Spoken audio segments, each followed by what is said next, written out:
Welcome to Kings Road Young Lions. It's your boy Saucey, and I'm here to introduce a new party here for a new campaign. We're running Dungeons & Dragons 5e campaign. It's a pro wrestling themed adventure, and I'd like to introduce the players. Players, say hello. Hello. Hello. Yo. We've got a team. Hello. We've got a party of 5 in the house tonight. We're missing one of our players, so there will be 6 of us next time around. But tonight we're going to just get started into the story of Kings Road. Welcome, adventurers, to Lucha Town, a jewel nestled in the rolling hills and sprawling farmlands of Territory 6. The scent of vibrant flowers dance on a warm breeze as the sun bathes the landscape in a golden glow. The town's terracotta roofs are whitewashed, and whitewashed walls come into view, creating a striking contrast against the azure sky. The streets are alive with vibrant energy as the locals, clad in colorful garments, celebrate this special day. Our party, the Young Lions, arrives in Lucha Town on the day of a major celebration. So you find yourselves at the plaza, a marketplace in the center of town. There's a flamboyant figure in a colorful feathered cape, a man by the name of Pimpy Lucha. He's a popular figure around town. He greets the crowd and he announces the results of the very important Masters Tournament. The winner of this year's tournament, and the reason that we're all brought here today for this celebration, is a young, previously unknown fighter by the name of the Platinum Fist. He's a strong style fighter, and he challenged the Infinite Warrior for a seat on the Iron Masters Council, but he was unsuccessful. The current world champion, known as the Exalted One, also defended and retained his title against a challenging Iron Master by the name of the Skull Reaper. Thus ends last year's tournament. We had a challenger rise up to challenge one of the Iron Masters for a seat on the council, was unsuccessful. And that opens the new season of the King's Road, where challengers from all over the world are invited to travel from territory to territory to face the gym leaders in 7 different gyms, to earn badges and to earn their spot in next year's Masters Tournament. There's a special announcement this year, and Pimpy Lucha is very excited about this, because Pimpy knows something that nobody else knows. This year's tournament is going to have twice the odds of winning. There are going to be 2 winners of the tournament. That means whoever finishes the Masters Tournament in first place will automatically get a seat on the Council of the Iron Masters. And whoever finishes in second place will be able to challenge for a seat on the Council of Iron Masters. At this announcement, everybody in the crowd, which at this point is hundreds and hundreds, just absolutely goes bonkers. There's confetti being thrown in the air. People are losing their mind because the King's Road, the journey, the pilgrimage to go from town to town to town, is a rite of passage in every culture in the kingdom. Because in the kingdom of Kafabia, martial prowess is valued more than anything else. Valued more than magic, valued more than speed, valued more than knowledge. The ability to defeat an opponent and to pin them in a match is the highest. It's the pinnacle that you can achieve. So now, knowing that there are 2 slots that are open, each one of you are very excited about this prospect, because for your own reasons, you've either been on this road before and didn't quite succeed, didn't make it all the way to the capital, didn't achieve as much as you wanted to, or you have yet to start the King's Road. And now is your chance. There's no better time than now. So, instinctually, each one of you know that every young son and daughter of the kingdom is going to want this year to be the year that they enter the King's Road.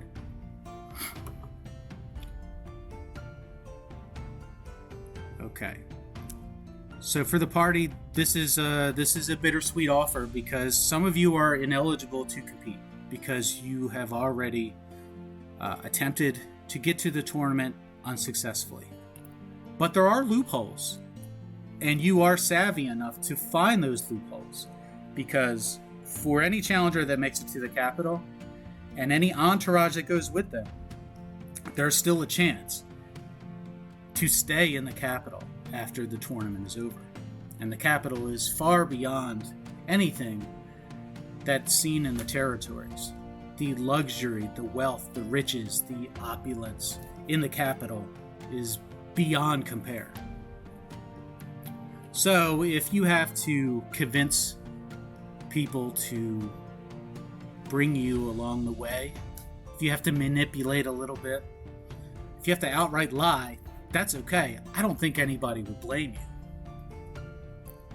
So each of you start devising a plan. And that brings us into our tavern. Am I already gonna fight someone? Yeah, we're getting to that. So you have keenly noticed the wrestling ring in the middle of the tavern. Okay. So let's go ahead and let's give you a description of the tavern. Welcome to the Ring Rust Cantina, the bustling heart of Lucha Town, where passion for wrestling mingles with the vibrant energy of daily life.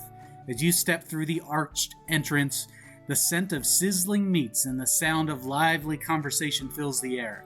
The cantina's high ceilings add a sense of grandeur, and at its center stands a full-sized wrestling ring, surrounded by tables where common guests, peasants, townfolks, adventurers, travelers, challengers, and politicians can gather to enjoy the spectacle. The tables are arranged strategically, providing excellent views of the wrestling ring throughout the establishment, while it also creates a communal atmosphere where stories can be shared and friendships can be forged. There are 6 VIP booths, each adorned in a different color, lining the perimeter of the room.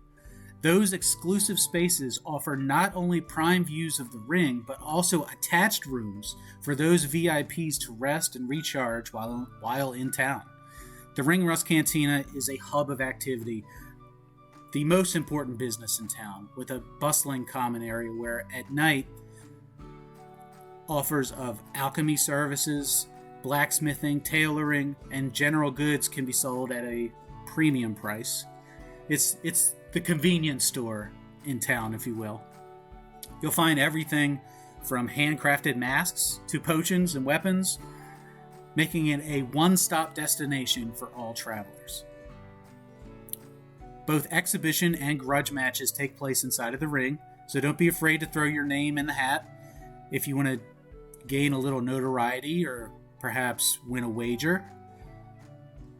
Whether it's fighting, arm wrestling, dice, or cards, you'll find exactly the game you're looking for here.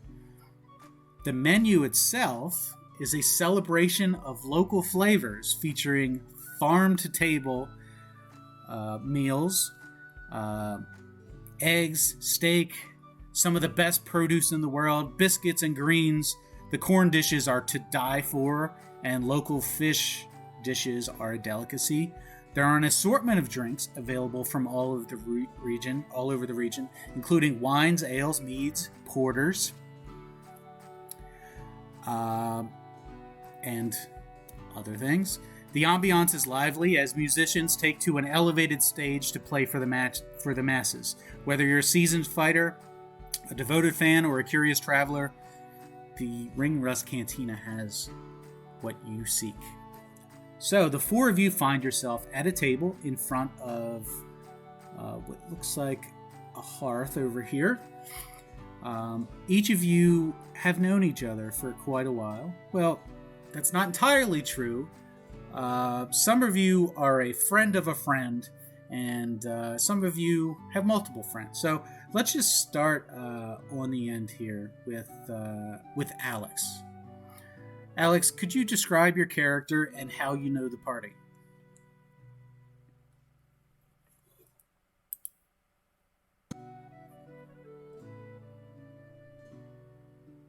I think you're on mute.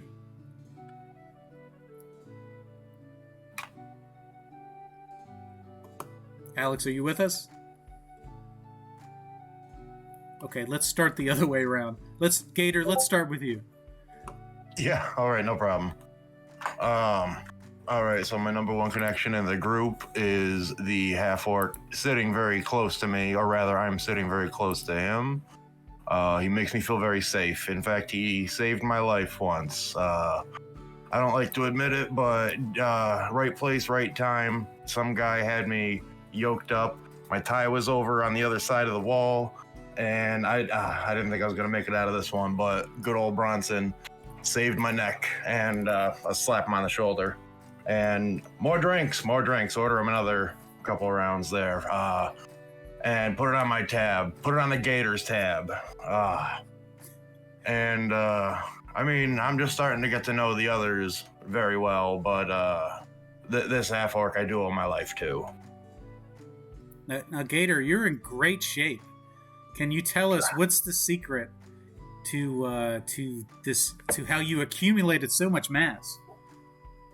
Well, I was a sailor back in my youth. Well, I mean, I'm still young, but you know how it is. You know, you just do the hard work and a couple spells here or there. But what, just keep up appearances. So for those who haven't met Gator before, he is a human wizard, and he looks amazing. I think it's popcorn muscles though, right? It's we'll have to see his physical prowess in action at some point. Listen, all I'm saying, you drink a lot of water like I do, and then you lift a lot of weights and you get pumped up. There's no secret about it. I keep trying, it's not a secret. So to your left, we have another large individual by the name of Bronson Celtigar. Is it Celtigar or Celtigar? Celtigar. Celtigar. Could you describe Bronson for us and how you know the party?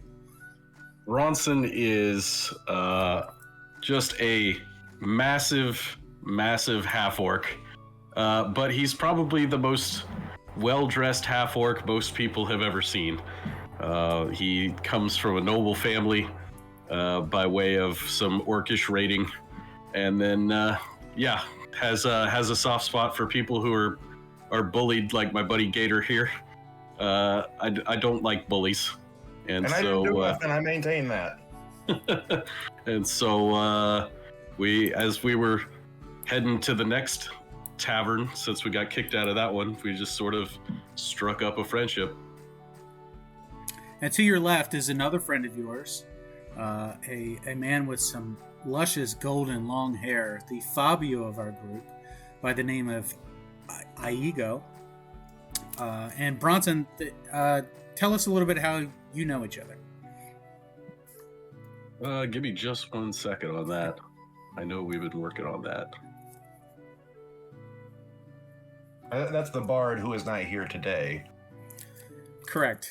So Aigo is a bard, is a very sophisticated bard who now finds himself back where he never thought he would be again. And that's not a slight on Bronson in any way, but so Bronson and Aigo have that in common: nobility, noble past. And you, correct me if I'm wrong, you bonded together while at the Capitol for some time? He had played at several of my family's functions and like dinners and banquets, and so we've sort of bonded over being in the same place at the same time, and now traveling together. And to Aigo's left is the smallest member of our party, but certainly not the least member of our party. Just ask her, she'll tell you. We have Alex. Alex, could you describe your character and how you know the party? Alright, so I am I'm someone that just kind of goes around and like knows people just through kind of wandering around in different things.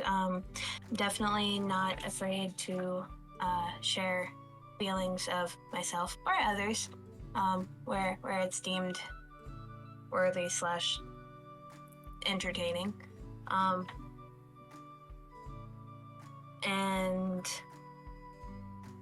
okay, I gotta remember his name. So correct me if I'm wrong, but Alex and Aigo met while she was kind of on hard times.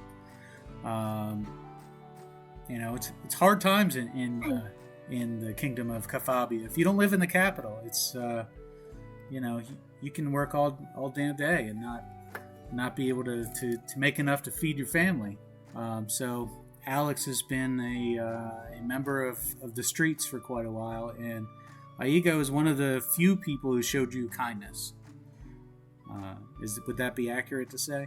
Yes, that is very accurate, and kind of our, I guess, friendship / partnership is just basically me trying to do things to basically repay how he's helped me, and just he's not very willing to accept. But to be very clear, Alex is not in debt to Aigo. She would never admit that. So the four of you have heard this news about the tournament and an opportunity to get back to the capital. You're devising a plan. So you're speaking about your past in the capital, how wonderful it is, how great it would be to go back there.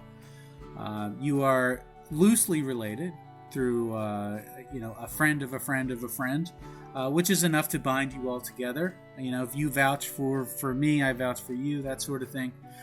And as you're devising a plan, just like everybody else in this packed bar, I know this map doesn't show anybody else, but that there are tons of people in here. You are approached by... come on now.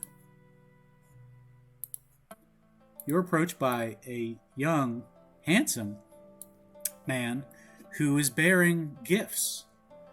In fact, he presents to you some free liquor.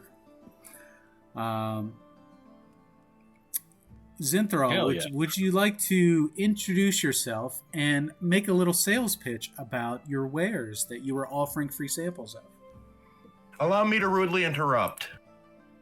Well, Sir? It's about time. I ordered that round probably 10 minutes ago. Get over here, boy. You may proceed. I begrudgingly proceed. Okay, so Zinthral is a tall-ish half-elf monk. He's not of nobility, but he's not poor. He is... how much am I allowed to reveal? As much as you like. Okay, so he is essentially adopted.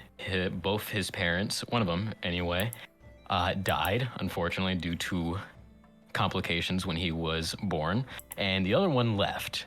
But his connection to this person is that he's a really, really well-known gladiator, and his mission essentially is to get out of his shadow, because some people actually know of his lineage, and he does not want to associate in any way possible.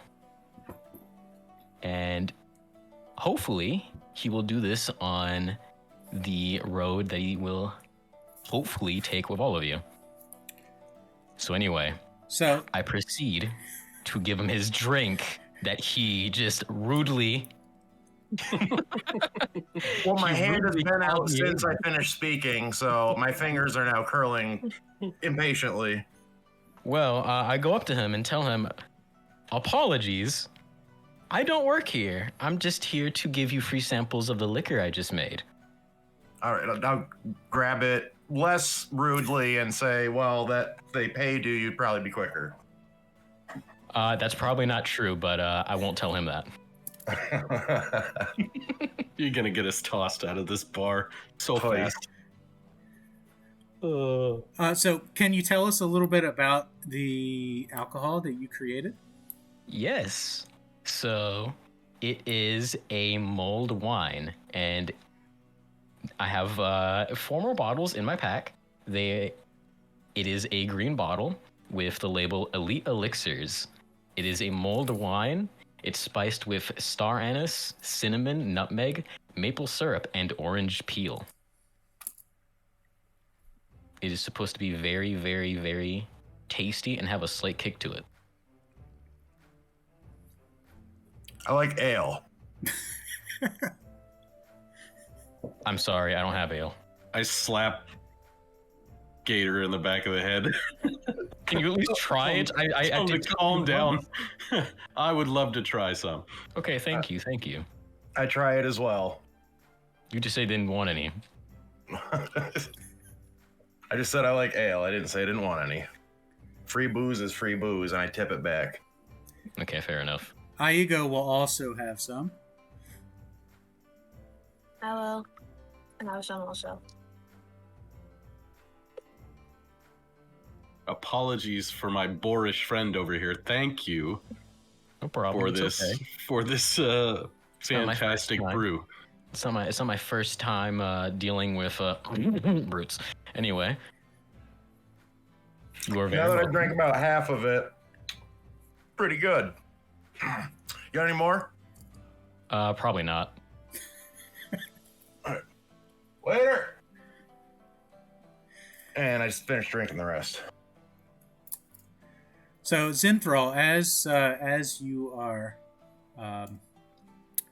so kindly offering out samples of alcohol like it's Costco, you were approached by somebody who you know well. This is a mentor of yours, somebody who has been your father figure for most of your young life.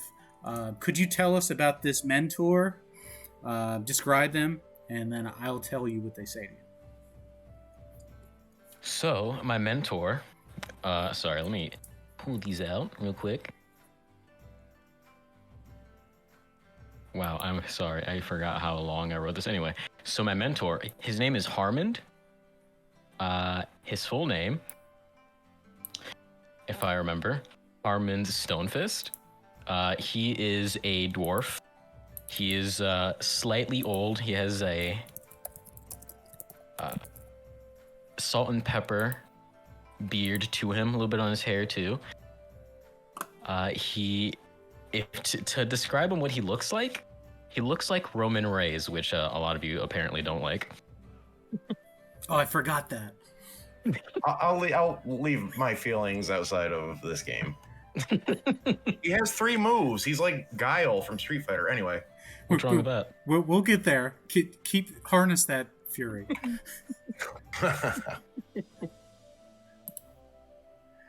He's essentially a second father figure to me, after my uncle, who was actually the person who tried to raise me, unlike someone who left my life. But anyway, that's besides the point. Sorry, go on.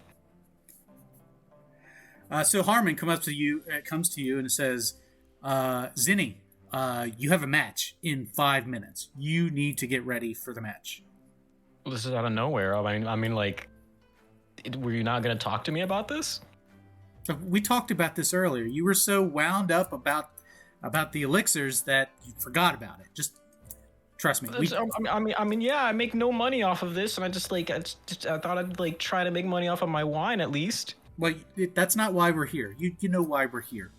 Okay. There's a thing Fine. that you do, and we're trying to acknowledge that. So you have to let a bird just fly. And this is your talent. This is your time. So get in that ring, earn yourself a sponsor, and let's get out of here. No. You're right. It's silly. I'm sorry. I just thought I'd use the skills you taught me. Maybe I'm not using the right skills anyway, but I will do this. Let me get in that ring. Well, I don't know what that says about my salesmanship skills, but I did teach you how to fight. So let's make your way over there. Okay, so at this point, the party of 4 watches Zinthral walk away. You may dismiss him in any way that you like, or say nothing at all. Hey, Bronson, if this guy gets knocked out, that means these drinks are free. I think they were complimentary. Well, I mean, I could have paid him a compliment, but I'm broke. Oh, you're already drunk. Fantastic. I was drunk when we got here, be fair. So, is there a way to get onto this card? Or is it already pretty much in motion? Well, you could ask around. Yeah, I think I would like to do that. Okay. So Zinthral is climbing into the ring as his opponent is climbing into the ring as well. His opponent is... Oh, goodness. I forgot who it was. Bear with me for a minute. Here we go.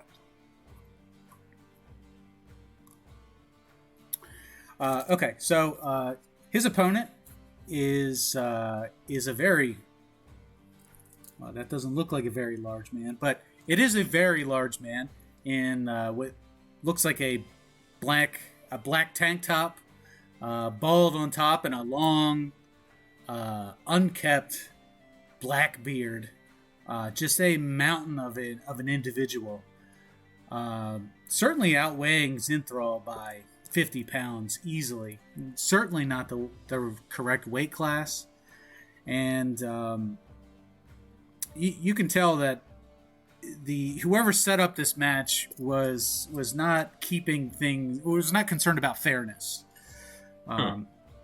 So Zinthral, you are in the ring, and why don't you describe to us how the match goes? So how it starts and how it goes? You can tell us how it starts, what happens in the middle, and then what happens at the end. Tell us the end result.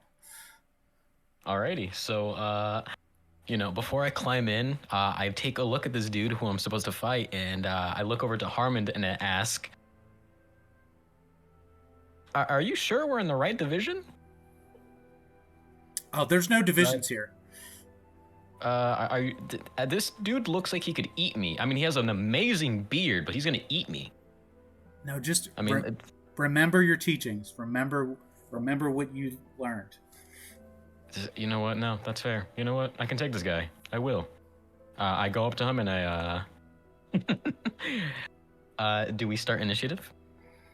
No, you're gonna role play the match out any way you like. So Bronson, you approach the ring as well, and so now you are side by side with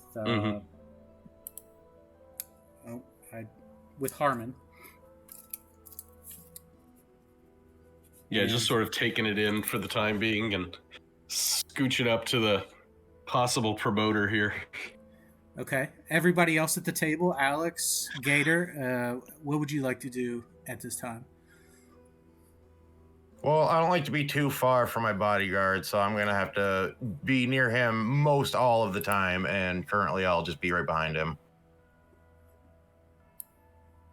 So probably my character would just shout, "You so got this," and then just look over to people next to me and just be like, "No, he doesn't." Not much faith.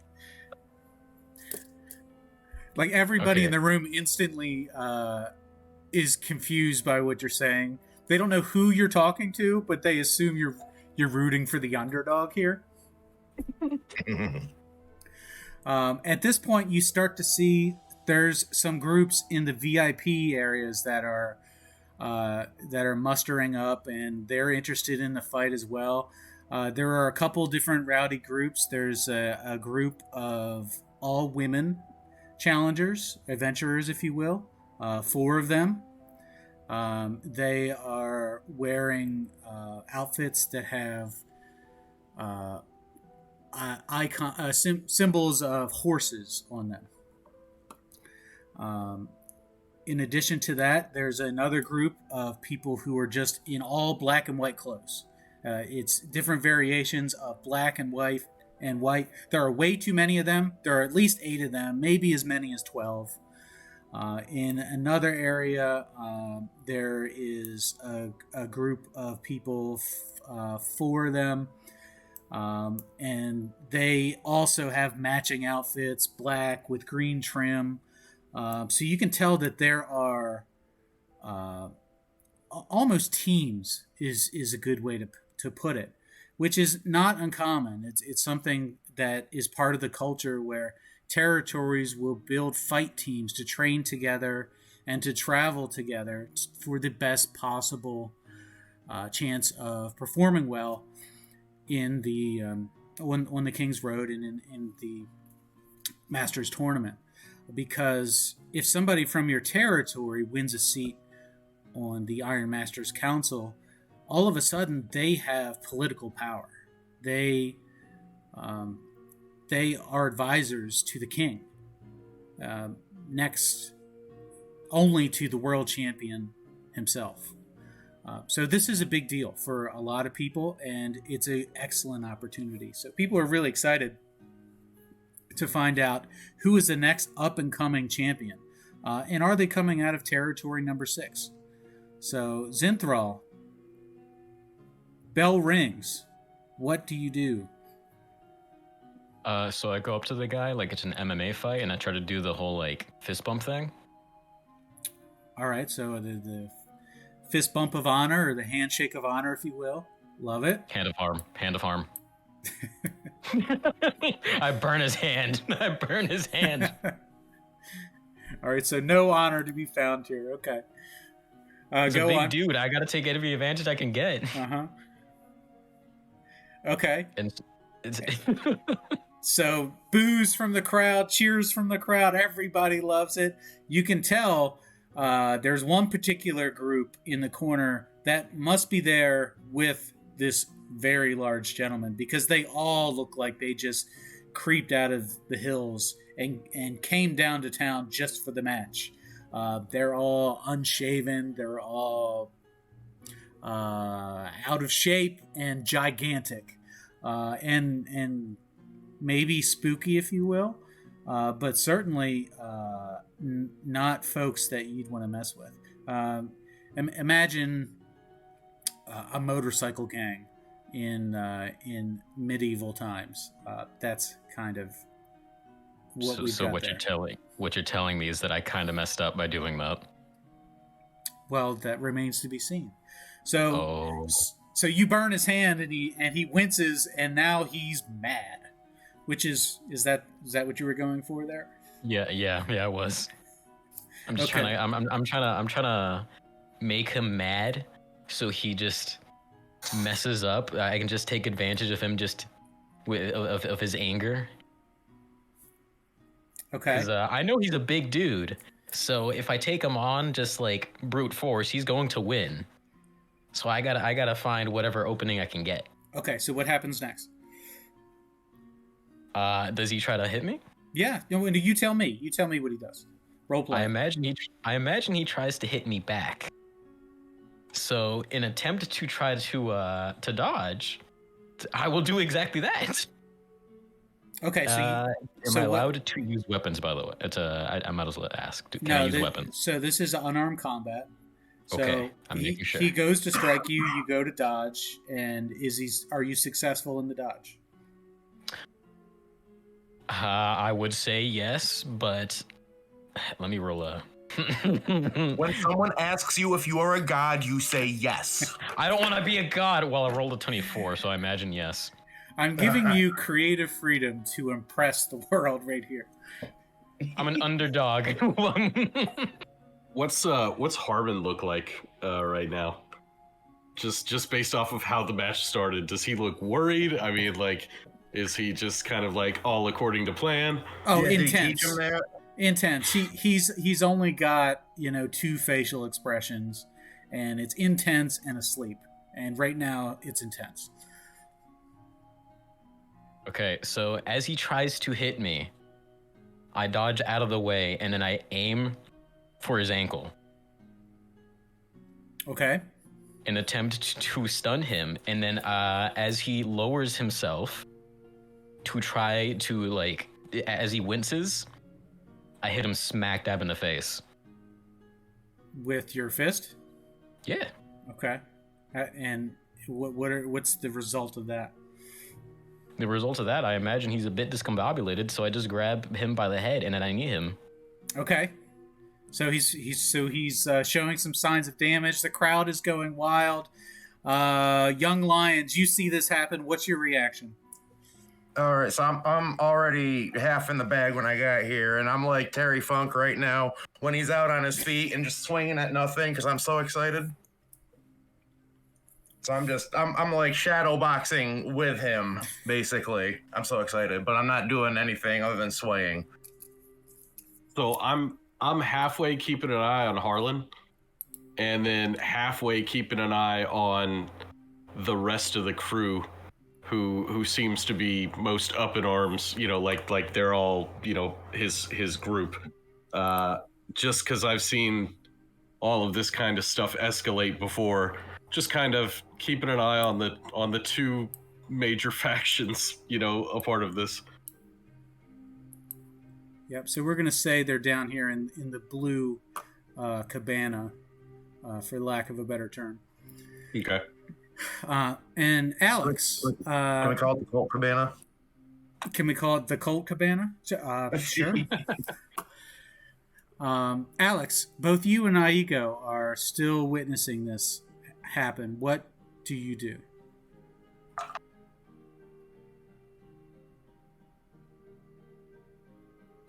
Probably my character would probably just be like watching it and just be like, "Huh, yeah, I'm kind of surprised though," and just like kind of be like, almost like be like, yeah. So you are a fly on the wall at this point. Basically, yeah. Okay, so you're waiting for something to happen because there's tension in the room, right? Like this place is a powder keg. It's ready to explode. It's certainly the loudest building in the whole town, and it's where you want to go if you have a good time. If you want to have a good time. Aigo is in the same boat. Is not surprised by any of this. He's soaking it all in. He's devising a strategy, and he is sizing up the young challenger. He's got one finger pressed to his lips as if he's calculating odds and possible outcomes and opportunities. Okay, Zinthral, you're in the ring, and so you've hit him in the ankle, you've hit him in the stomach, you've hit him in the face. He's still charging you. He's coming right at you. He hasn't learned any lessons here, and you're killing him with your speed right now. What do you do next? Okay, so as I hear the audience just cheer, I'm like, this is new? This is new? I like this. So I just kind of start getting drunk with it, and I'm not noticing. So I imagine that he completely charges me and just tackles me to the ground. And he just starts, and he grabs me by the legs, and then he just swings me around like a rag doll. Perfect. Love it. So here's the heat, the big heat in the match, right? So the big guy, whose name we didn't get because I didn't write it down, he is. So he's got you in a bit of a giant swing here, a la Cesaro, and why don't you tell us? I don't know how high your constitution is, but how quickly does Zinthral recover, or is he completely dazed at this point? He's a bit dazed, but he's still really, really fast, so he can definitely react to it. He just, has to go the right direction because he's kind of seeing double right now. And I really want to say he does. So, you know, he dodges the right way. He shakes his head. He gets himself back into the game. Just, ooh, no distractions. Can't be doing this. So he lets him charge again. And he quickly tries to dodge out of the way. And he succeeds this time. So,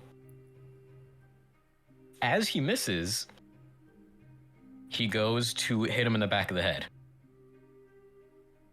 Okay, so it's a what do you call that? A rabbit punch? You know, right to the back of the head. That's definitely the move. It's definitely not not gonna go called over well. something else. This is a critical strike. so it's is it legal? Depends on who you ask, but we'll let it play. Legal on the street. In the corner, Harmon is saying, "Come on, kid! Like, show them what you got. Like, you have the audience. Now's the time to show off." Okay, fine. I'll do something showy. I get on one of these poles right here in the ring. As he's dazed, and I just do a 360 backflip and just try to pin him. All right, so you do a. I pop for that. As does everybody, right? So hops up onto the turnbuckle. He does a 360, or he does a backflip. 360 backflip. Okay, so what do you call it? A Phoenix splash onto the burly man and takes him down. There's a referee in here somewhere. Trust me on that. There's definitely a referee. Oh, in there. please, can we get get a token for like any like Earl Hebner or something like that? No, just a penny. Just use it. That's how weak they are. Just a penny. Yeah. Oh, not that. Good enough. A farthing. Here we go. Let's. Come on. I'm about to give birth to a referee here. In the meantime, Alex, what are you doing while you see this going on? Is this your style, or is Alex into this type of thing? Not gonna lie, probably seeing that move, she would probably jump up on her chair and just get really excited for a second. So Because that's her type of thing. Just yeah. all right, so there's the referee count, and somebody roll a 6-sided dice for me. There it is. 5 is good enough to get it done. 1, 2, 3.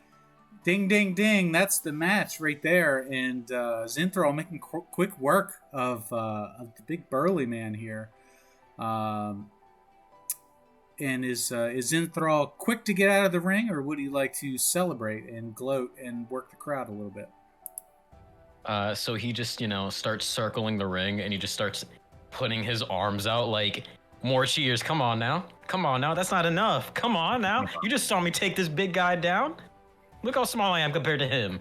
All right, let's do a grapple check here. So give me a D20. D20, I got you.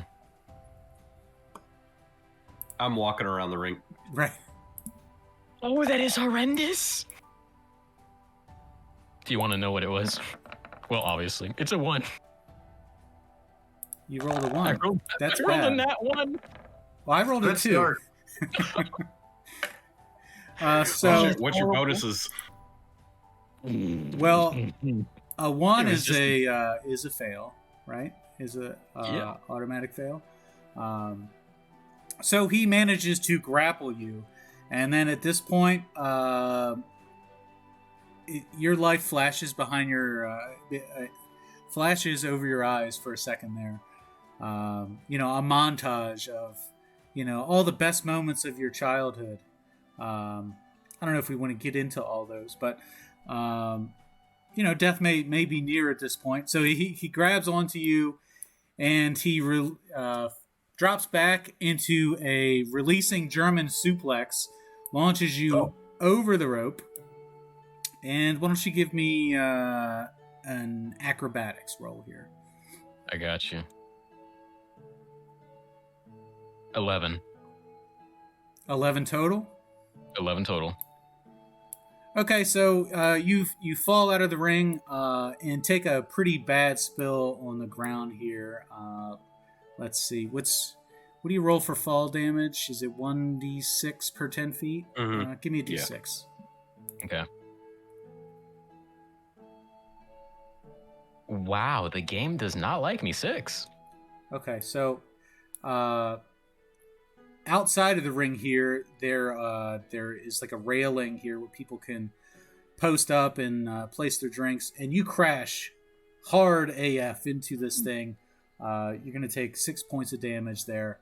And then at this point, the guy in the ring, now he starts to celebrate, completely forgetting about the results of the match, feeling as if he got over more than you did, even though you won the match. And Bronson... We're not done. And Bronson, We're not done. You see this happen. You have now positioned yourself between the burly man in the ring and his motorcycle gang and the blue cabana. What do you do? Do they look like they're coming to help celebrate, or are they just cheering from the stands? No, they're laughing. They're like, okay, but they're not making any moves or anything like that. No, they think this is hilarious. They love it. All right, I'm gonna go over here and help him back up to his feet. Thank you kindly. All right, Alex, what do you do?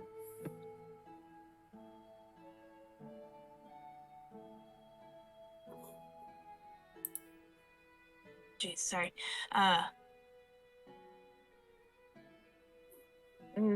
Honestly, I'd probably just be like watching things ensue for the time being. You're like, he's fine. He's fine. Basically. I'm now looking across the ring at Gator, trying to see what maybe he's planning, just to make sure that, that I've got angles covered. What does Gator do?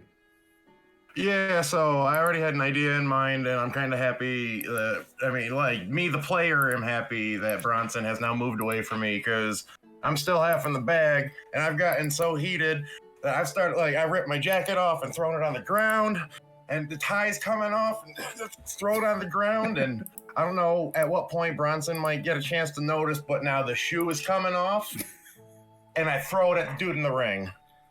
You throw a shoe at him. Throw a shoe. All right, give me a dexterity. All right. Or let's see, what would a thrown be? It would be dex. Dex. Yeah. I'd straight dex, because I wouldn't give any proficiency because I'm drunk. and improvising.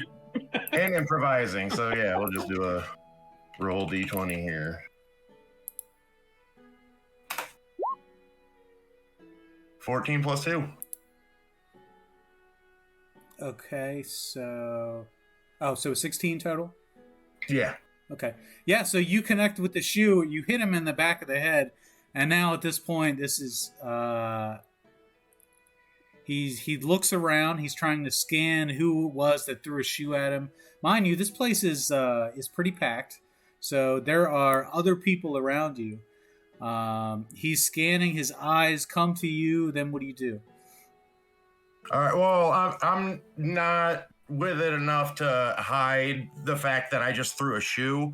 My face is probably really red from all the frantic. So, if he catches my eye, I can't hide it. He's also very dumb. So... My character's just going to go on point and just shout that it came from over in a completely opposite direction. Okay. I hear that, but even still, I'm still even like, come on, buddy. Come on, buddy. I can't help because this is just happening. Alex, give me a deception check. Okay.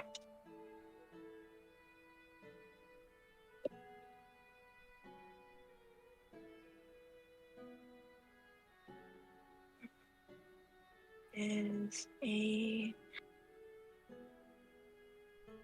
15.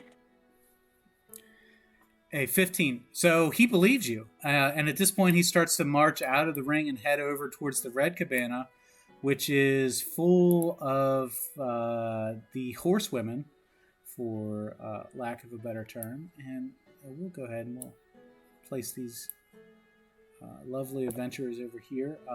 I use the word lovely, but they are rough. You would not want to mess with them. You can tell that they can hold their own. They've been in a fight before.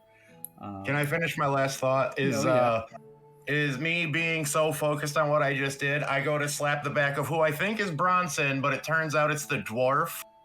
And I realize that I don't have backup exactly. Okay. But seeing him shuffle away, I shuffle where I think Bronson may be, but I'm just going to go over here.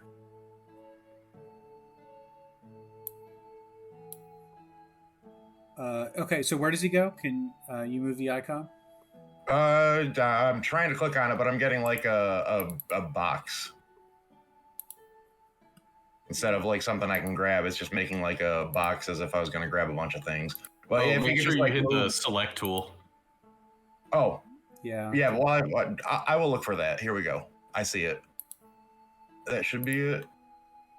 That's the pan tool, text tool, draw tool. The little arrow. Yeah. Arrow tool. Or it's like a triangle. Oh no, it don't like me. It's not letting me. Hang on. Control select. Well, don't let me slow it down while I work on it. I'm just gonna end up moving 4 squares to the right, away from the women, just by chance, not because I can see it. Like here?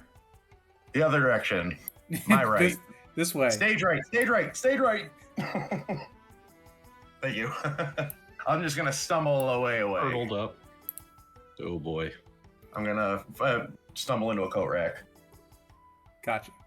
Okay, so at this point, Harmon comes over to check on young Zinthral, and Aigo is here.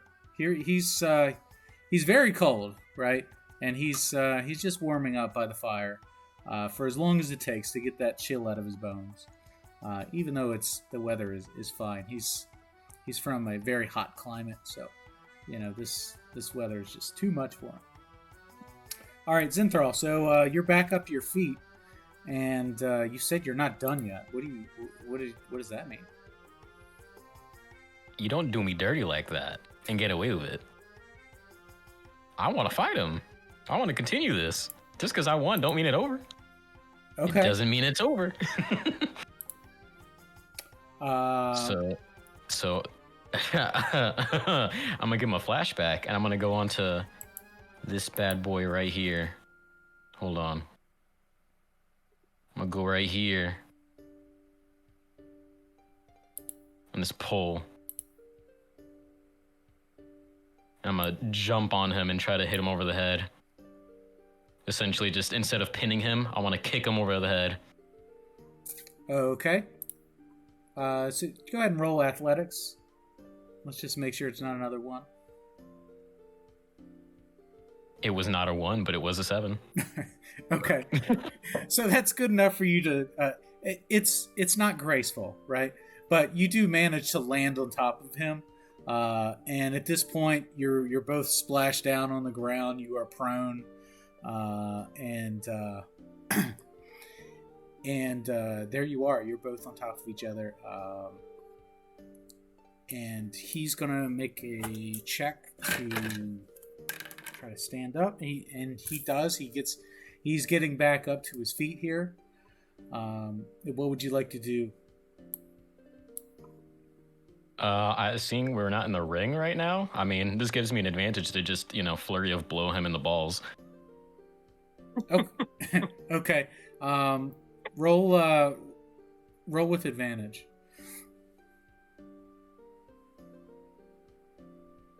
I just got 24 in total, so I don't think I need it. All right, so describe what happens at this point. What would you like to see happen? Okay, so if I remember, I hit twice, right, with flurry of blows. I don't know. You'll have to tell me what Hold on. the ability to. Immediately if you take Okay, yeah. So essentially, I messed it up. I hit him 3 times. So give me 1 sec. So you get an attack plus 2 bonus attacks. Yes, I attack and then I flurry of blows. Okay, so you're going full on E Honda Fury blows into his coin purse here. Yes, I do. And it's enough to drop him.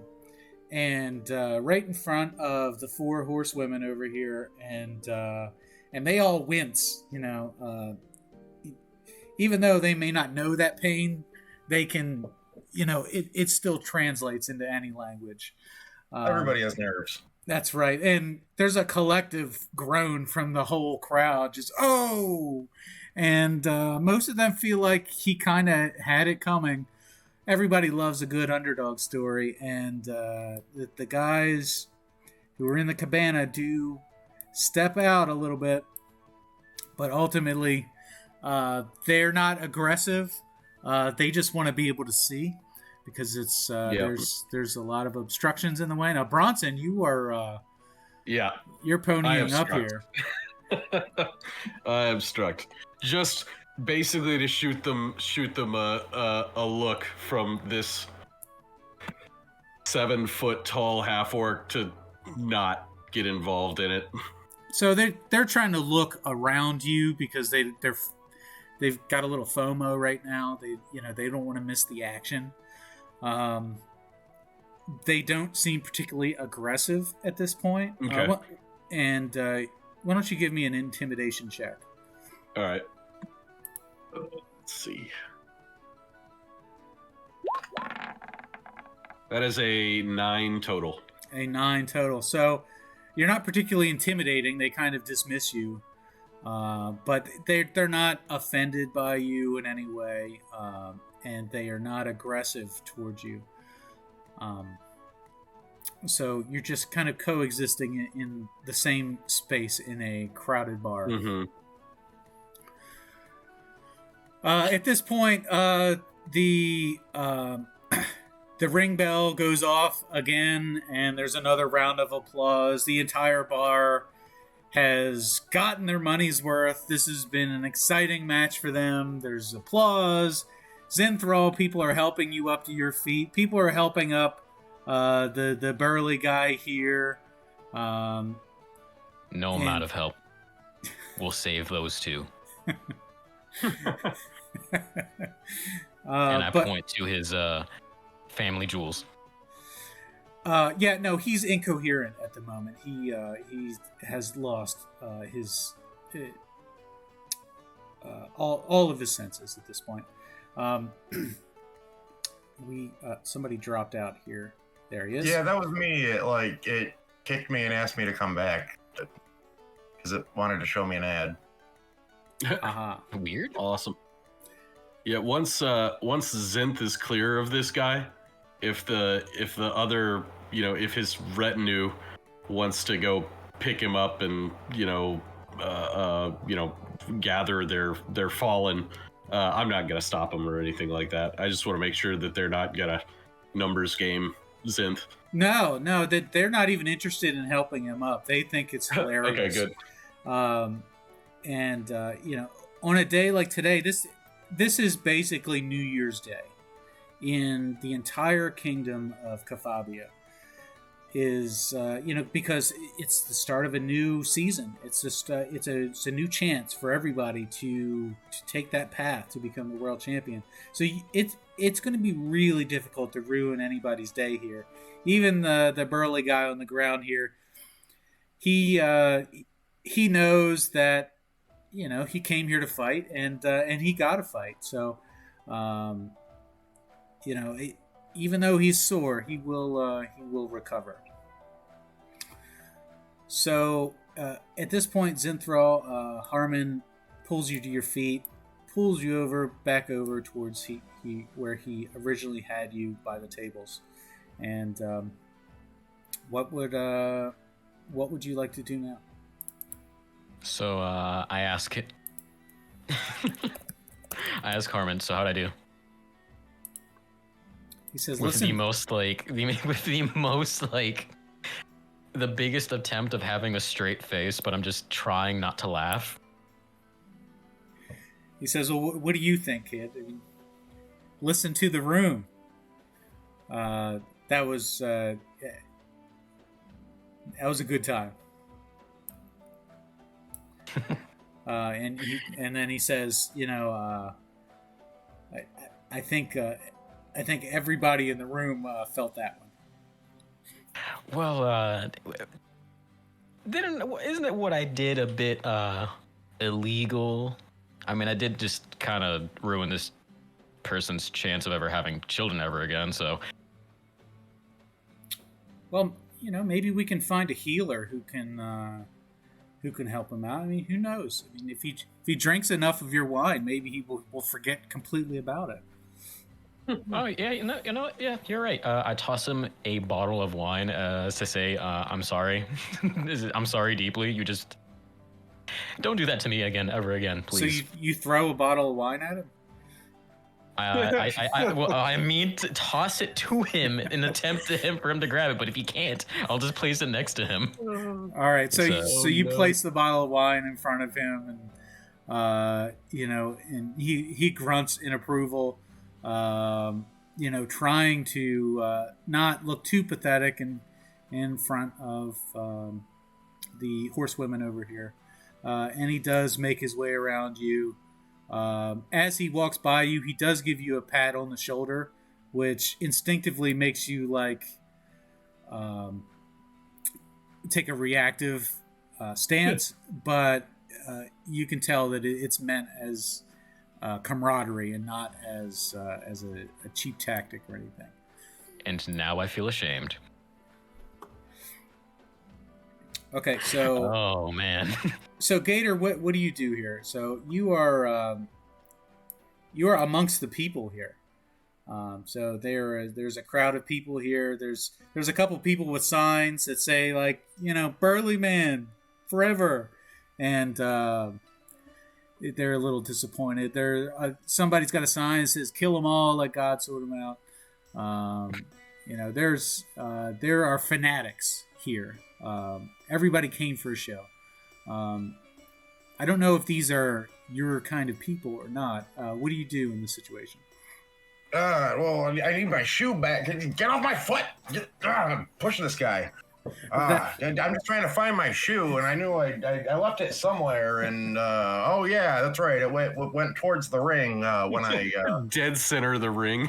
And I just start peeling my way through the crowd and rudely shoving if I have to when they won't get out of the way, because I'm familiar with some of these types, because there was a lot of this riffraff in the Navy when we'd go off for shore leave. So just get out of here, quit stepping on my foot. And I'm just looking for my shoe, and I crawl into the ring after I locate it, hopefully. And it was an expensive shoe. I need that back. And I don't know if anybody's gonna. And I still can't click my thing. I don't know what's going on, but if I could just get closer to the ring and start just reaching for it. I don't know if anybody's gonna protest. I see the referee's out of the ring, so maybe I can just get in there real quick. Yeah. I tell you what, give me either a persuasion check or a performance check. Persuasion, probably persuasion, because I'm toasted, so I'm cool, man. And I do not have any sort of skill in that, so it's just going to be with a +1. Okay. Oh, I forgot you can do the variable right there, and yeah, you can actually throw 3D dice in here too using the dice roller. I did. Well, no matter what, I got a 3 total. So so that's my story. I'm sticking to it. As you're pushing your way through a crowd here, you're starting to draw some attention. You're getting loud. You're getting belligerent. Some would say obnoxious. I eat a handful of popcorn that isn't mine. Right. And some of the people around you are they are definitely giving you, they're staring daggers at you like, who is this guy? Like, I want my shoe. You're hurting my toe. so you do get into the ring without making any friends in the process. Did you say you lost your shirt as well? I might as well rip it off and throw it down, and I'm gonna just drop an elbow on on nobody, but it's directly on my shirt. Okay, so we're gonna get it tossed out of here. All right, now give me the performance check. Yeah, I don't have performance either, so it's gonna be the same exact roll. Hopefully, just better.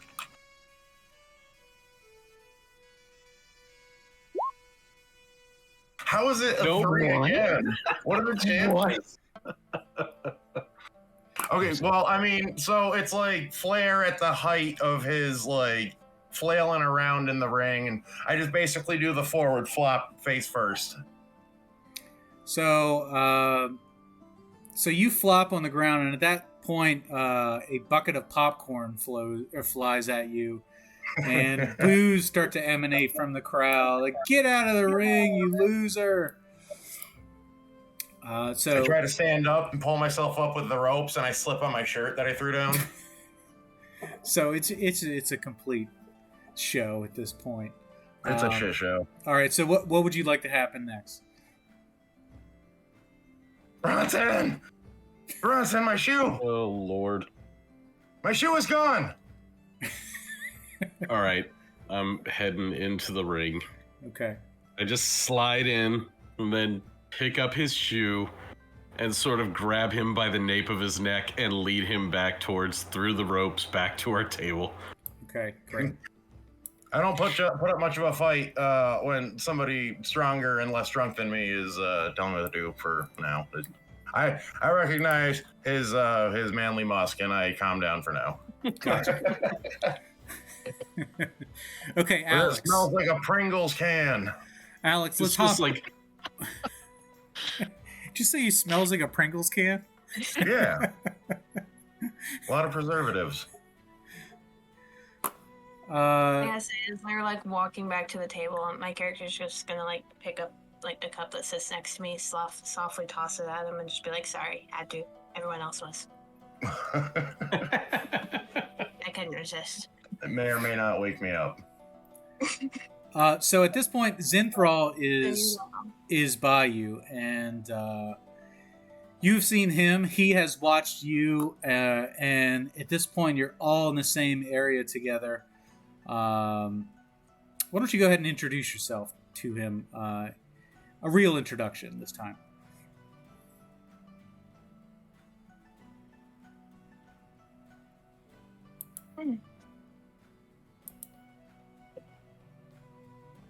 And Alex, it doesn't necessarily have to be you. It could be anybody there, but you are the closest to him. Sorry, my mic cut out briefly. I had missed what you had fully said. So you've seen Zinthral fight. He's seen Gator in the ring, and now he just happens to be near the table. Each of you like what you've seen out of him, and the gears start turning that he's a contender. Now that he's close to you, I'd like for you guys to introduce yourselves to him. Come on down and have a seat. I think all the seats are taken.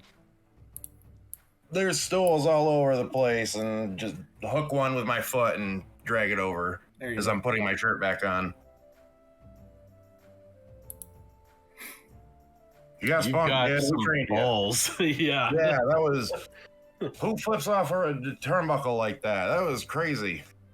I mean, like, it was just kind of spur of the moment, you know. I just kind of saw it, you know. The referee didn't say it was a bad thing, so I got away with it. Yeah, that's what I'm shocked at. The ref didn't even bat an eyelash at the off the top rope. Just depending where you go, you never know what they're gonna say about the top rope. I remember back in my day, and then I go off onto a monologue that's half mumbles. Does he always do this? Yeah. Yeah, don't mind him. So that was pretty impressive.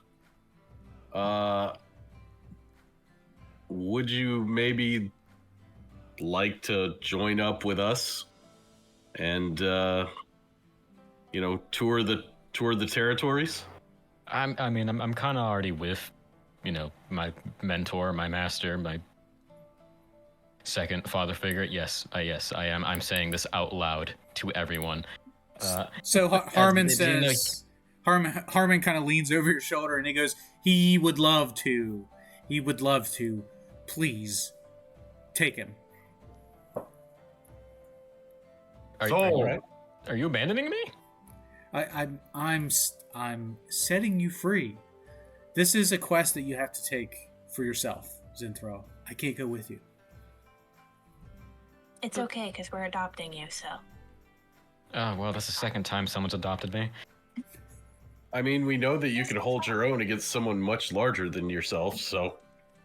I mean, where's the harm? I mean, look at him. I mean, no offense, but he was really, really dumb. I mean, I don't think he was going to be able to fight any of us.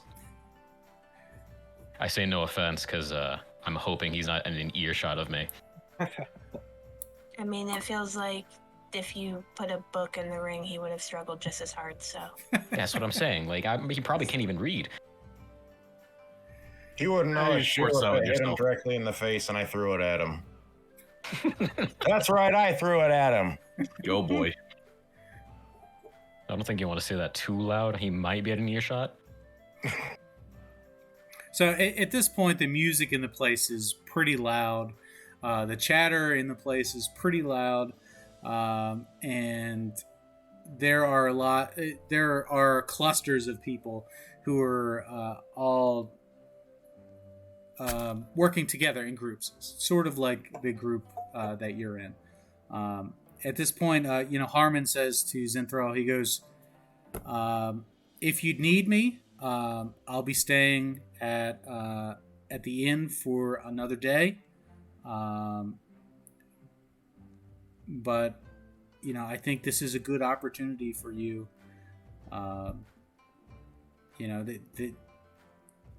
We need to get you hooked up with somebody. So, are you okay with that? No offense to any of you, but I kind of just, don't know any of you. And I know Harmon. But, since he's telling me to do it, I mean, who am I to say no? This is normal, right? This is normal for challengers to build an entourage to go with them. As a fighter, you need somebody to look after you, and it's not something that I can do. I'm too old for that. Yeah, it didn't look like anybody had your back aside from Harmon, in that if that had gone bad. I mean, someone threw a shoe at him, and I appreciate that. Me. I threw the shoe. Yeah, I point at Gator. I have my finger in the air. Listen, kid. You got moves, but you can't do it by yourself. And if you want to tear the territories, join us, and we'll do the thing. What's Ago say?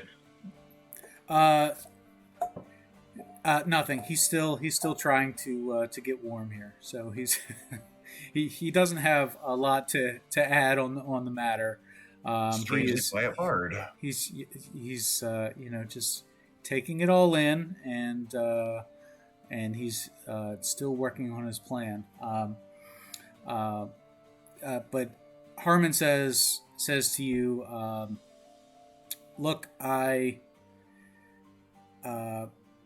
spend a day with these guys, vet them, and if it works out, great. If not, we'll go with plan B.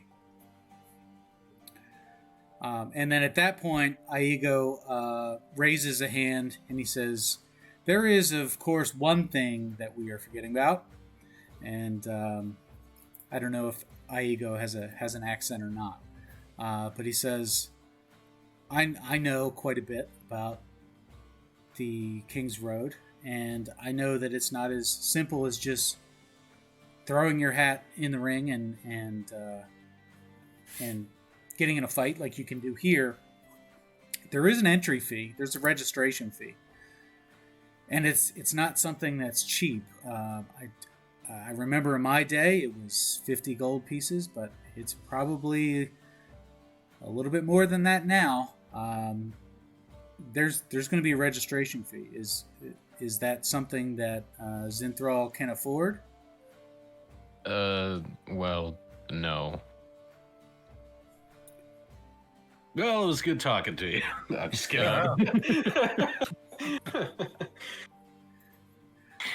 Harmond, wait, hold on one moment. Harmond, how much did I earn from this fight? That's a great question. Let me go settle up with the bookmaker, and I'll find out. And I'll also find out how much the registration fee is. So Harmon does go off. And now let's go ahead and take a 5-minute break here. And then we will resume with the party around the hearth. So let's go ahead and cut away. Sounds great. Okay, where we last left off, we were inside the bar here, and Harmon had walked away to get more information, while the party got to know each other a little bit better. And you instantly trust each other a little bit more for the sake of expediency. And Harmon comes back, and he says, "Great news. I've got your share of the take, Zinthral, 10 gold pieces for the fight." So, Alrighty. Originally, it was 7 gold pieces, but they threw in a little bonus. The D-Mock Death Punch to the to the coin purse was quite popular. Points for style. So here's the skinny. Here's what I found out. The entry fee to get into the King's Road is 150 gold pieces. Wow. Okay. That's a lot. Yeah, no, it is, and it's far beyond anything that we have, right? I did a little brainstorming, a little asking around to find out, is there any way that we can, earn a little money beyond the fighting? And they turned me on to a couple spots. They said we could find work either by asking around, word of mouth. You could work a trade in town. There is a job board inside the inn, which has some work on it, and there's also a newspaper which sometimes has work in it as well. So those are some options. I took the liberty of going ahead and looking at the job board. Would you like to hear about the 3 options for work that I saw? Shoot. At this point, how does the rest of the group react? I'm game. Okay. I heard the prospect of having to do work, and I'm just hoping it's not physical labor. Okay, so here are the 3 jobs that are listed. There's a farmer outside of town. Farms many things. Corn being his most popular crop because it's a delicacy in this area. His workers have been vanishing from the fields, and they fear that there's a beast that has been attacking their workers. They need somebody to go to the farm, slay this beast so that they can actually get their harvest done in time for the year. There is a reward for that, and 200 gold pieces. Can I stand straight up suddenly and knock my chair over in the process and go, "Everyone, if there's no corn harvest, there's no whiskey. We have to do this." All right. I don't even like corn. let's hear what the next options are. All right, what's the next option for whiskey? Option number 2 is the blacksmith is looking for scrap steel. This territory is not known well for its iron mines, or for any mining for that matter, so steel is very difficult to come by. So what they need is scrap steel to recycle and forge into new weapons and armor. For every 2 pounds of steel, they will give you 1 gold piece. Ooh. That seems less promising. Yeah. Sounds like a lot of carrying stuff. It does. The Next. third mission is a bounty mission. There is a wanted poster for a group of bandits known as the Unforgiven. And they have a reputation for being angry, drunk, and their leader is wanted dead or alive. She's known as the head bandit in charge. You'll know her by her blue hair. And there is a reward of 120 gold pieces for her capture and proof of that. So those are the 3. There is the hunting mission at the farm, the scrap steel for the smithy, and the bounty. That one definitely sounds fun.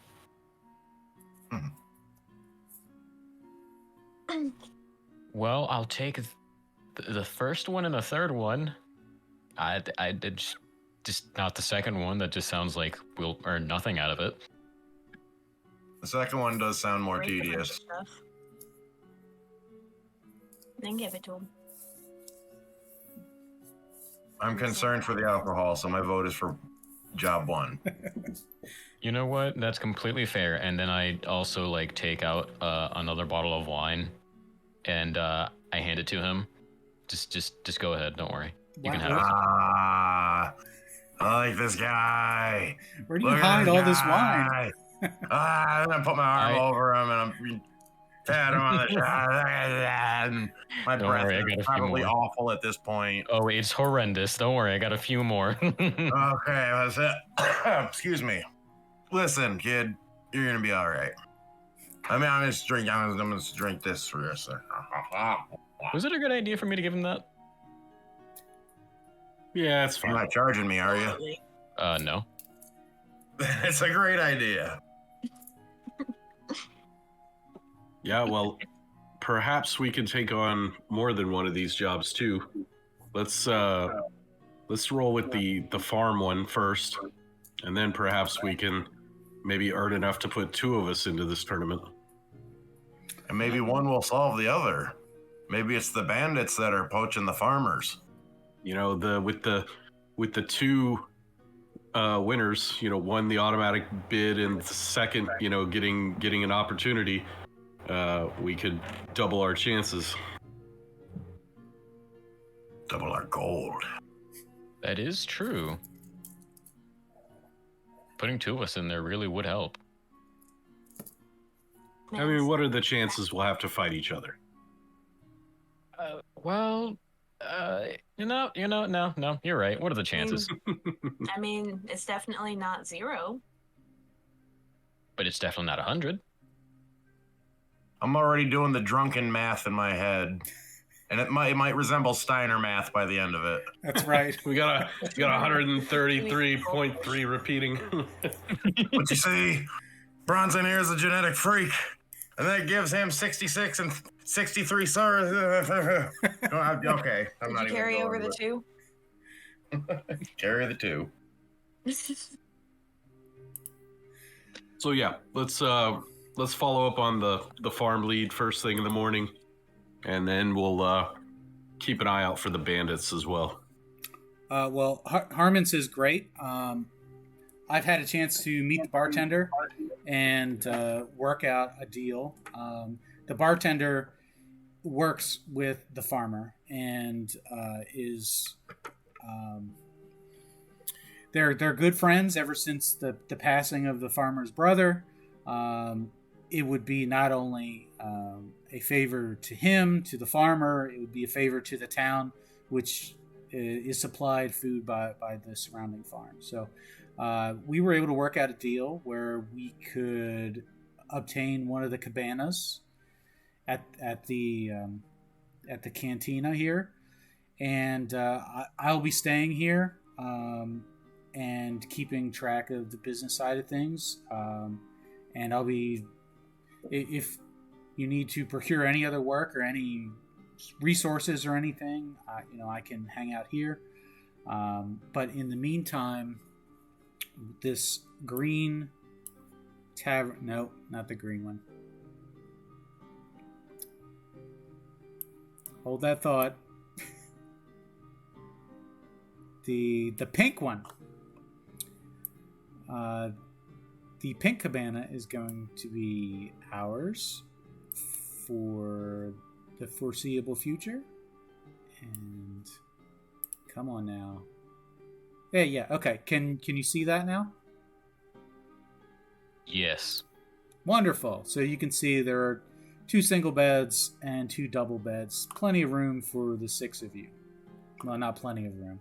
There's a Bronson-sized bed, and then there, right, the little one. But there's some sitting chairs and plenty of room there. Okay. I just need a closet like Bender.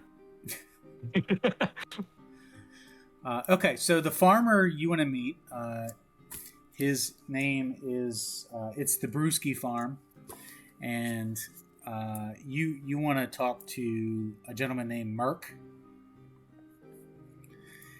and his farm is going to be due west of town.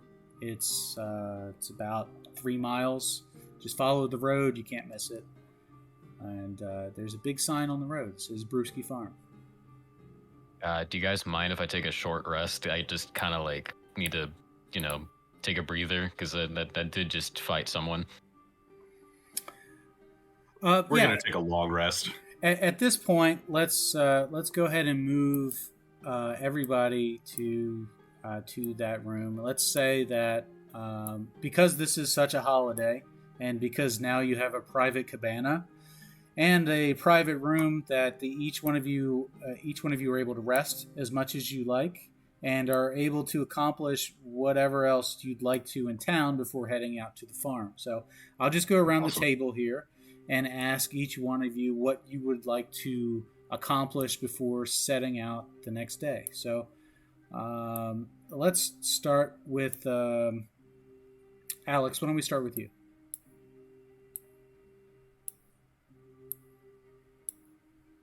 Right now, I'm just along for the ride, so I don't really have anything set trying to do with this particular moment. Does Alex partake in the party celebrations inside the bar, or is she content to just hang out in the room?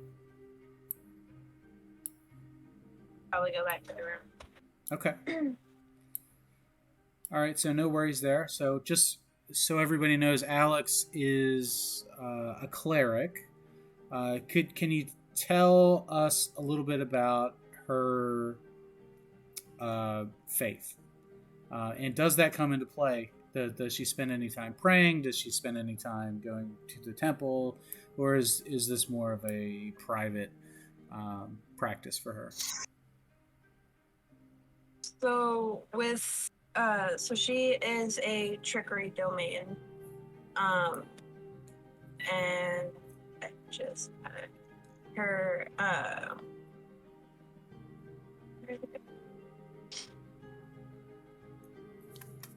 her deity is Avandra, and it's she kind of has a piece connected to her parents through this faith. So she'll generally pray in either moments that she gets really, I guess, need assistance almost, but just doesn't want to ask other people. or like before she goes to bed type thing, just as like a connection to her family type thing. But she doesn't really like go to like a temple or anything. Like she's not like die hard. Okay. Okay. So Alex stays in the room, prepares for the next day. How about Zinthral? What does Zinthral do? So he just sits down on the rug and he just starts to meditate. Just like just like how Harmon's taught him to do. Okay. Is he able to heal himself through meditation? He can just heal himself passively. So, because he is a mercy monk, so he actually can heal himself through his own ki. Okay. So, I will do that, and with the short rest, I just get all my ki points back. Correct. Okay. So Aigo spends some time playing his lute. He is quite a gifted musician. He doesn't seem particularly inspired to perform in front of anybody else, but he does disappear for a little while. So he does vanish, and he runs off, and I'll tell you next session what he did when he was off on his own. How about Bronson? Bronson's probably just going through all of his gear, making sure that everything's in order, and then just settling in for the night. Nothing, no big plans there. So he doesn't celebrate either. No, not knowing that we have a job to start up in the morning. Okay. And finally, how about Gator? Gator is 3 or 4 sheets to the wind by this point. Is he going to puke and rally, or is he going to call it a night as well?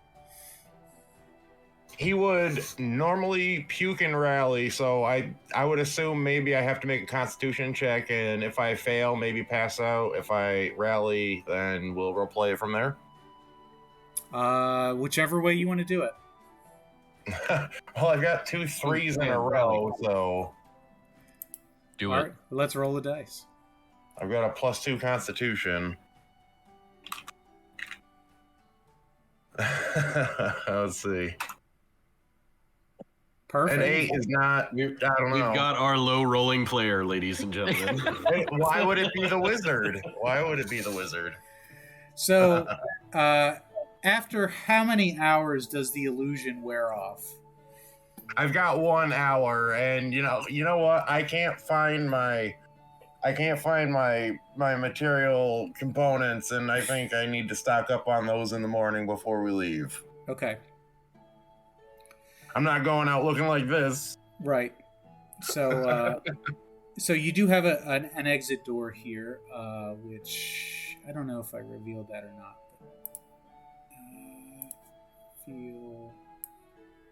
There we go.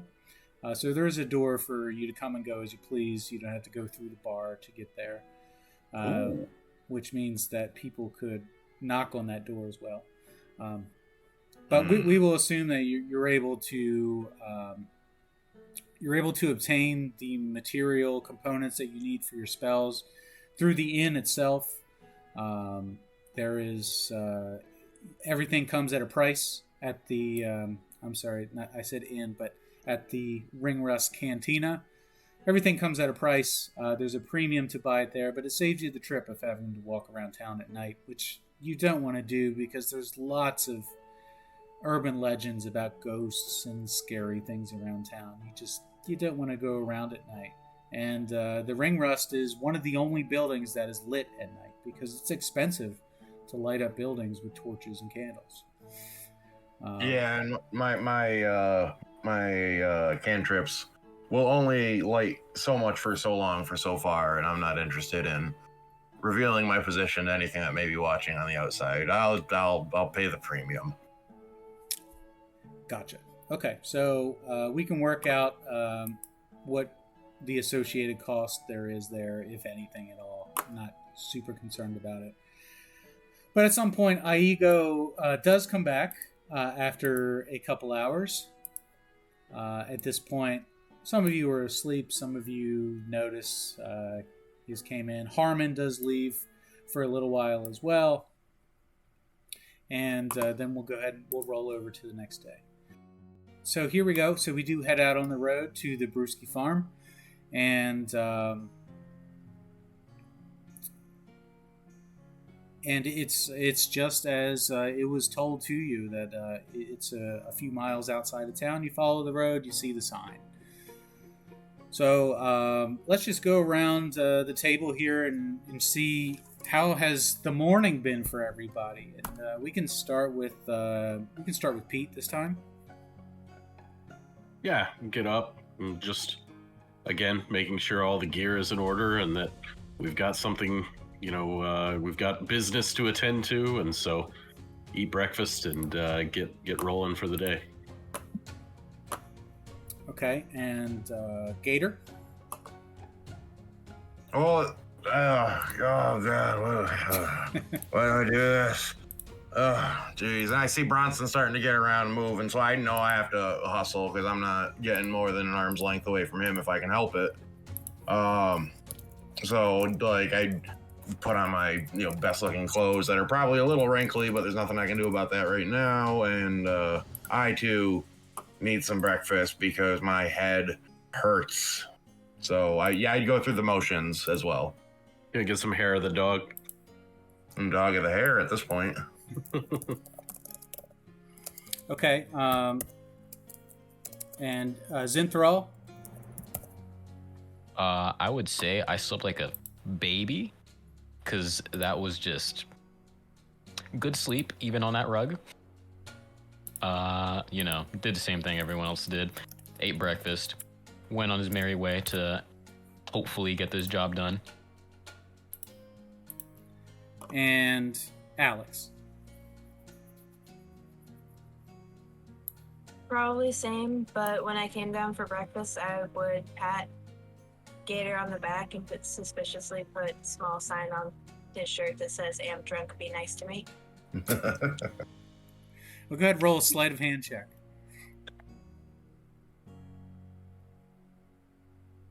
Okay.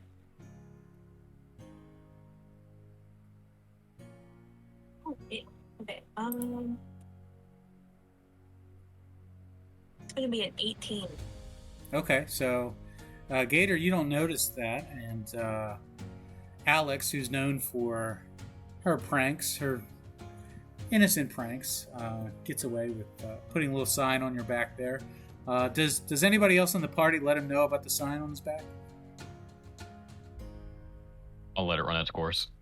No. Yeah, the sign's got to do its job. All right, so you get all the way to the farm, and the whole way it's a running joke that he's still got the sign on his back. It's still got he hasn't figured it out yet. This is amazing. Nobody wants to say anything. You just keep looking at each other, and you're cracking up. He does notice that the giggling, can't figure it out, but doesn't care because there's a bit of a hangover going on. I got a shirt and a jacket, so I've got no way of feeling it. Here we are at the Brewski farm, and you're met at the gates by Merc, and he's a unique looking individual. He's a farmer. He's missing most of his front teeth, top and bottom, balding on top. Could use a haircut with the skullet that's left over.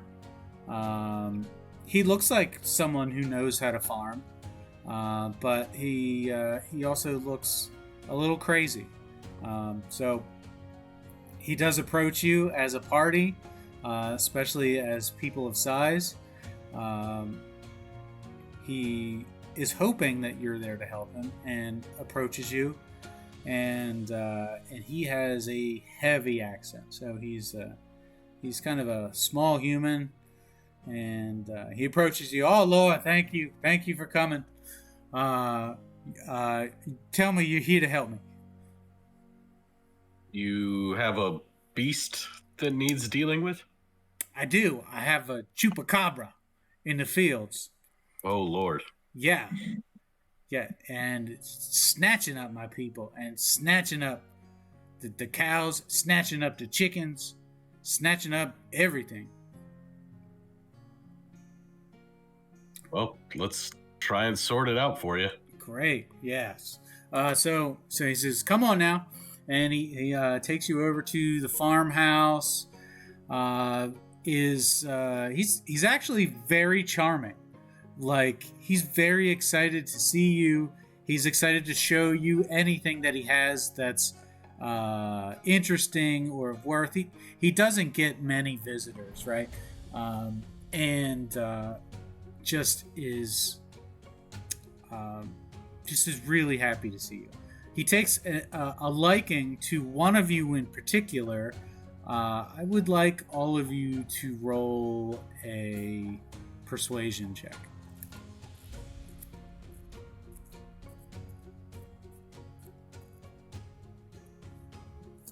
I got an 11.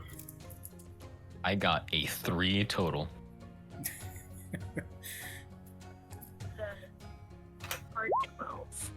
Oh my god. Say that again. You say 12? Yeah, 12. Okay. I got a 7. Wow. Well, let's see. Maybe it's a ego. Somebody It's gotta be. Somebody roll a d20 for him.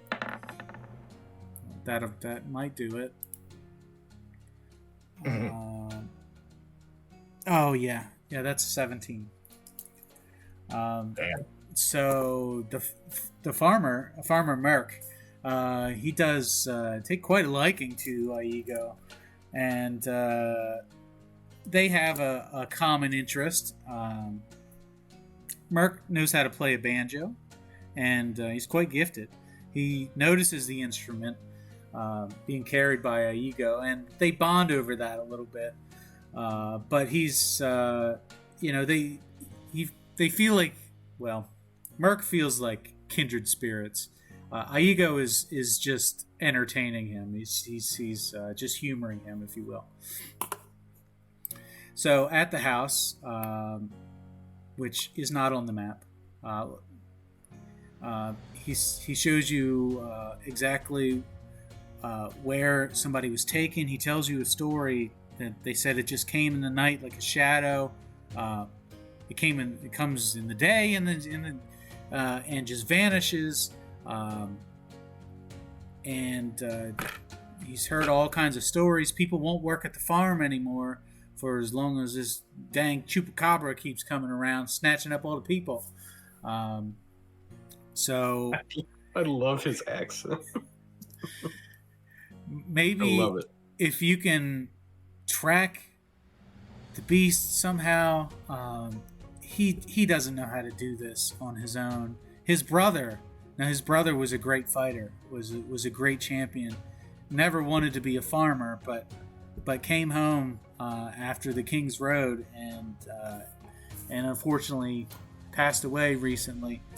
So now he's really got nobody to protect him, and he's very appreciative of you all. Shows you as much hospitality as he can. He serves you lunch and gives you whatever provisions that you need, and then just kind of points you in the direction of where he thinks the last sighting was of this chupacabra. So what do you do? Is it attracted to anything in particular, or it just seems to hit people randomly in the fields, or are they alone, or is there any additional information that he can give us? Well, he says, as a matter of fact, it does strike people who are alone, and it happens mostly at when the sun is setting or the sun is rising. Have you found any remains? Any remains of people, yes. Are Yes, they nearby? they were buried and they were returned to their families. The ones that had families were notified. Um, but if you would like to examine the remains, there's one that was just buried recently. But he doesn't feel so great about having to don't dig him up on our account. No, don't exhume anybody. You said there were animals. Did you process those animals, or are they around, or what happened to them exactly? So it says, yes, as a matter of fact, there is a cow that was attacked within the last day in one of the fields. And he could take you out to take a look at it if that'll help. I'll take a look. I know a bit about some medicine. We should be prepared for whatever mode of attack this thing uses. Okay. So he'd be happy to lead you to that field, and we're assuming that everybody goes together. Is that correct? Yeah, I'm going for sure. Okay. Yep. Okay, so he leads you right up to the field. It's beautiful rolling hills. This particular area has tall grass that's used for grazing. It is fenced off in some areas. The fences don't seem to be damaged in any way. He does lead you to what looks like a beef cow or beef cattle. And you go ahead and roll a medicine. I guess it would be medicine, right? Yeah, I was assuming we'd use medicine here. Yeah. With my proficiency bonus and my -1 wisdom. May I help? If you're both proficient, then I am. Then you can help. Okay. So then All right. you roll with advantage. All right, lift this thing up here and... Oh, God, what the hell is this? Yeah, roll now. With my +1, and then with advantage. Okay, third, that's my best roll so far. Let's do the advantage now. And watch it be a 1. Oh, wait a minute. I got a weird duplicate here. Hang on. Sorry. Yeah, it was even lower, so 13 total. I got a 14 and then a 22. Well, it's just going to be one of you rolling with advantage. Okay. So for this one, we'll take the 22, but moving forward, when we roll with advantage, it's just going to be one person rolling with advantage. Okay. So with the 22, you're able to hypothesize that it looks like there are bite marks and claw marks on this large cattle. With the 22, in fact, you can find there is a tooth, which appears to be not an incisor, but a smaller tooth that is stuck in one of the bones of the cattle. There are also some smaller bite wounds in the cattle on the hind legs, where this animal has been. It appears like it's been fed on by more than one entity. Oh. These bite marks are consistent with a pack. We gotta be careful. We got There could be just as many of them as us. I don't like it. I take the tooth. Okay. So you have the tooth. It is a pointed tooth, probably maybe 2 inches in length. So pretty big, right? But you can tell that this is not like this is not the biggest tooth. Oy. This doesn't look good. And I slip it into one of my various pouches. I definitely don't want to lose this. This could be important research. Okay. Could we ID the creature by its tooth, perhaps? Give me, let's say, be nature. How about a nature check? Yeah, I'd say nature probably, yeah. 15? And so you can identify it not by the species, but you can tell it is a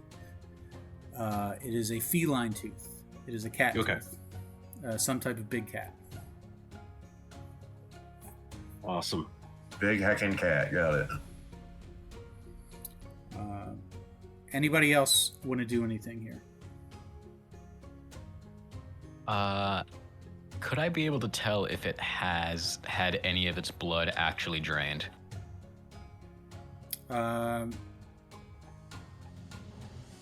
Sure. So based on that medicine check, it doesn't appear to have drain marks. It just looks like feeding on the meaty parts of the body. So clearly it was. He said the old man is superstitious and chupacabra not to be taken. Not as we know it. Yeah. And then definitely nothing with like long bladed slashing weapons or anything. This is some sort of, like I said, pack animal, likely. Yeah. But we should definitely keep our eyes peeled. Do we want to try and set a trap for it? Like butcher the rest of this cow and try and put some easy meat out there for somebody? He said it's only been dead for a day, so something could probably come for it. All right, you grab the legs, I'll grab the arms and pull. No. I'm not trying to get covered in viscera, man. Murder death, yes. But Yeah, we I'll do could it. definitely try and bait an area just to try and get an idea of what we're dealing with before we, head into a cornfield with no idea what we're going up against other than feline and large, Yeah, I'm not down for something that has better camouflage than me. Does Merc have a problem with us using the, a already dead cow for that? Oh no. He doesn't want to touch it. He's spooked by it. Okay. Oh. So sounds like we can basically do whatever, carte blanche. Alex. I don't have a problem butchering it. Alex, give me a nature check. God.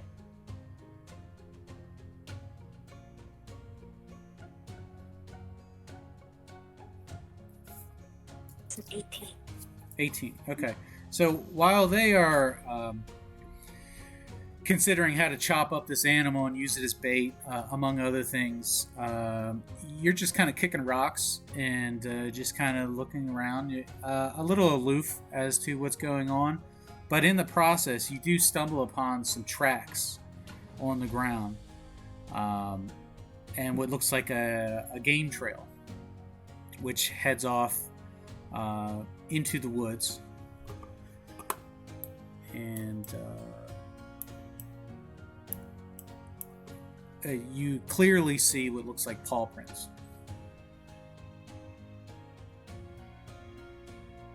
How many legs? So, from what you can determine, you see 3 sets of prints, and what would your guess would be as quadrupeds, so 4 legs. Good, not 6. Or so we hope. So we hope. I'd say I'm definitely gonna probably say that to the rest of the group, which I'd be like, hey, something walked over there.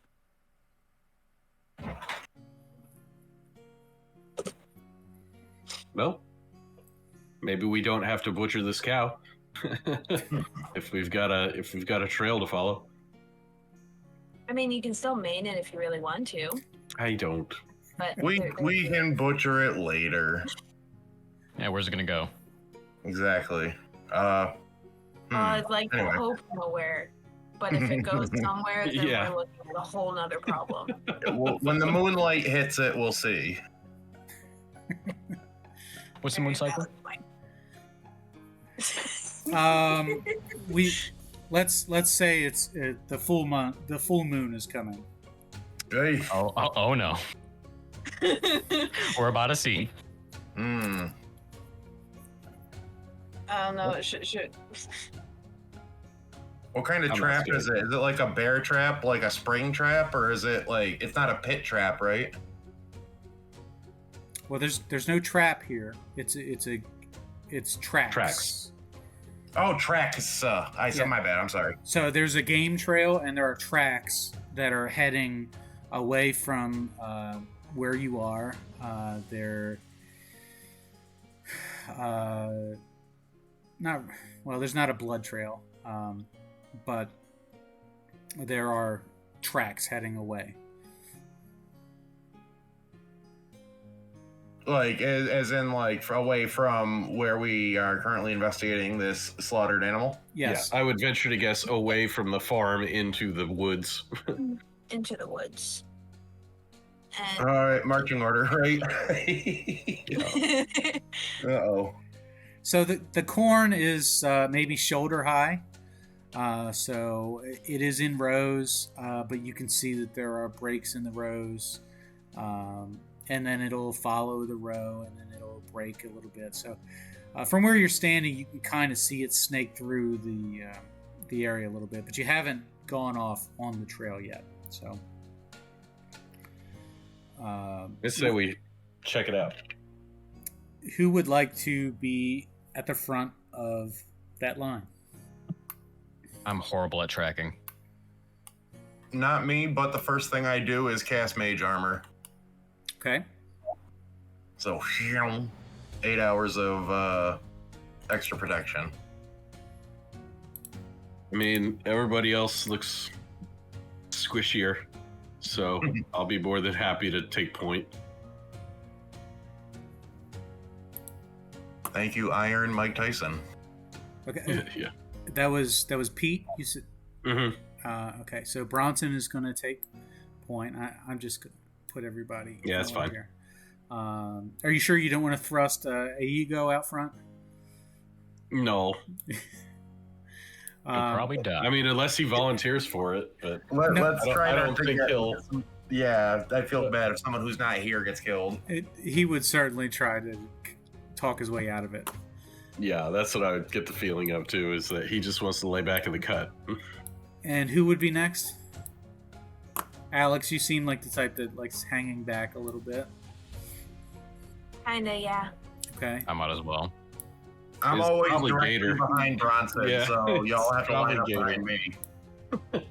Conga line starts here, ladies and gentlemen.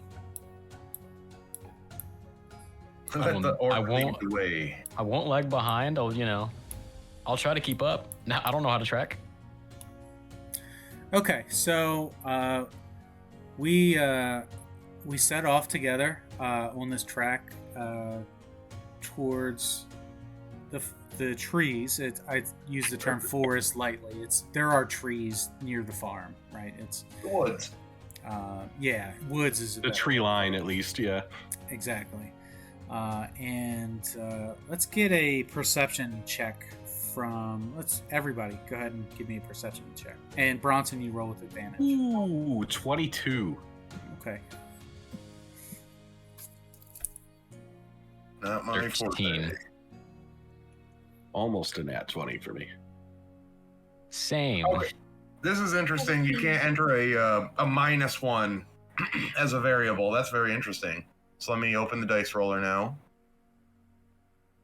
I'm shocked you can't do a. Yeah, you gotta. Natural 1 with a -1. Thank you. So you got a 0. I got a 0. Literal 0. So you are lost. No, because I stay pinned fortunately to the back of the half orc, and I've stated this several times. He just holds my belt loop. So he's pretty much blind. You've stared at the sun directly for too long before Yes. you realize that I'm not supposed to do that. But you can reach out and thank goodness, your service friend is in front of you here. So I had that handle installed. Emotional on his armor support for half the orc. reason. Precisely. Okay. I'm just hanging on. so who rolled the 22? I did. Okay, so Bronson out front, you do see something coming up on the trail. There is a break, and you see a movement, and you see what looks like a black Ow. ball roll out into the trail. And then you see a second one roll out into the trail as well, on top of the first one. And then, Huh. so, Oh no! Oh, I'm thinking of things now. So it's a moving ball. You freeze in your tracks instinctually. Gator, you run into his back. Yeah. And then the Congo line kind of, has a chain reaction. Runs into each other. Bronson, what do you say? Well, I'm going to draw my greatsword first. Okay. And so, can I get even more description of what we're looking at? I saw a ball and then another ball. All right, so you do wait a moment, and you see those balls take a more distinct shape as they stand up. And what you notice is you can identify them as the shape of a panther or some type of cat. However, the size of a Labrador Retriever. Okay, so there's the small ones. Correct. So two small ones, and they have big paws, and they're kind of chubby, right? Yeah. And they are playing with each other. They don't seem to notice you. Yep. Their fur, I should mention, their fur is very dark, very, very black, has a sheen to it. As they roll, you can see the sun hits them in certain ways, has a sheen to it. And you can almost bet or almost swear that one of them has a pair of nubs coming out of the top of its head. How displaced are they? So where's mom? Yeah, that's going to be the bigger question. Yeah. I poke the orc in the back and say, "You're a better door than a window. What's happening?"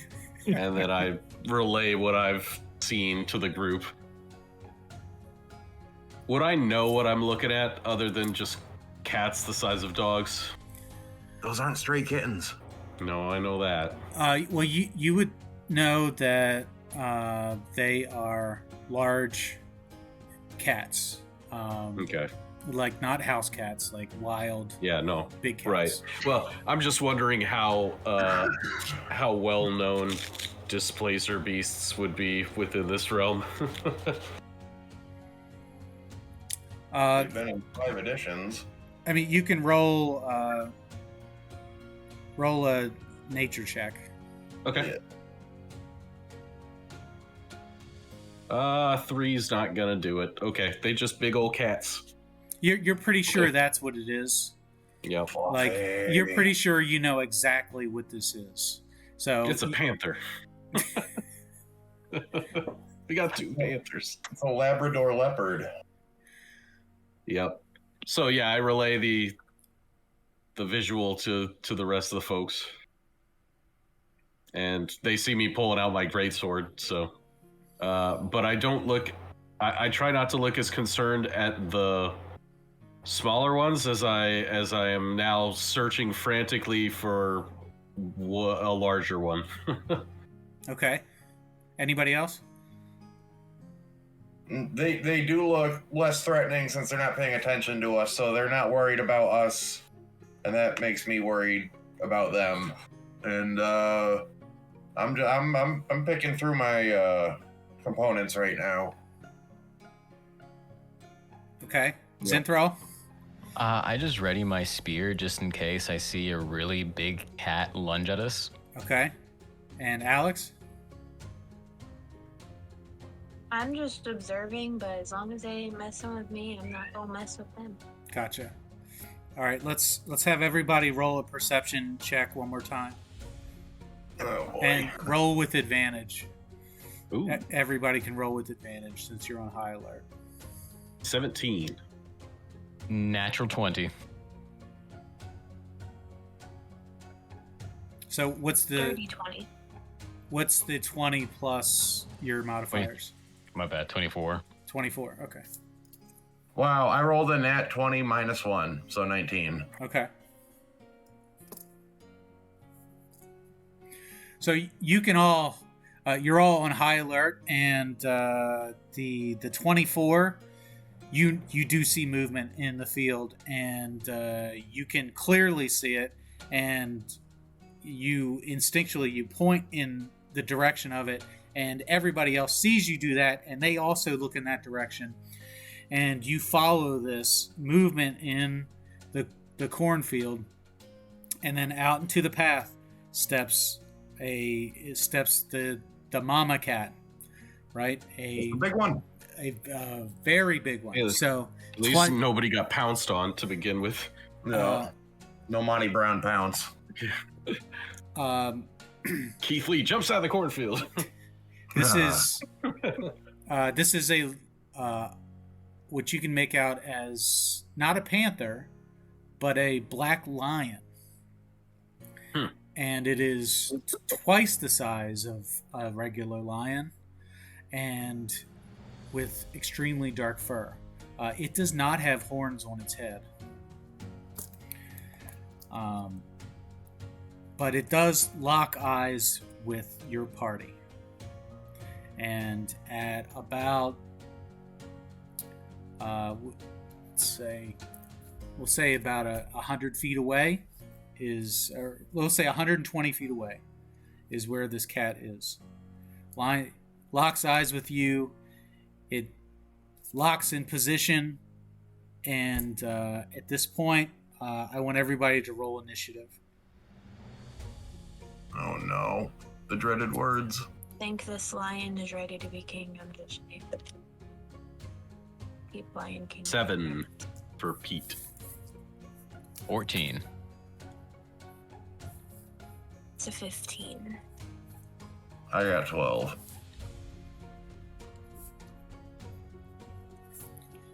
And somebody roll for Aigo.